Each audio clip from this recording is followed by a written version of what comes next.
കണ്ടാലും കണ്ടാലും കൊതിതീരാത്ത ഒരു മണ്ണുണ്ടെങ്കിൽ അത് മദീനയല്ലേ? എത്ര കേട്ടാലും മതിവരാത്ത ഒരു കിസ്സയുണ്ടെങ്കിൽ അത് ലോകനായകന്റെ ചരിത്രമല്ലേ? എത്ര പാടിയാലും പല്ലവി തീരാത്ത ഒരു കവിതയുണ്ടെങ്കിൽ അതിന്റെ മുത്തിന്റെ മദ്ഹല്ലേ? കെട്ടഴിച്ചുവിട്ട ഒരു പട്ടമായി മദീനയിലെ പച്ചക്കുബ്ബയ്ക്ക് മുകളിൽ വലയം വെക്കാൻ കഴിഞ്ഞെങ്കിൽ എത്ര നന്നായിരുന്നു.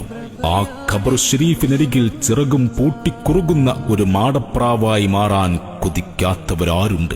ലോകത്തിന്റെ നായകനെ സദാ കണ്ടുകൊണ്ടിരിക്കുന്ന ബാബുസലാം, നീ എത്ര ഭാഗ്യവാൻ!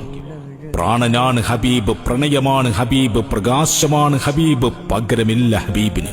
അങ്ങ് റഹ്മത്താണ്, നിഅ്മത്താണ്, ഖുദ്റത്താണ്, ജന്നത്താണ്, അമാനത്താണ് യാ റസൂലല്ലാഹ് സ്വല്ലല്ലാഹു അലൈഹി വസല്ലം.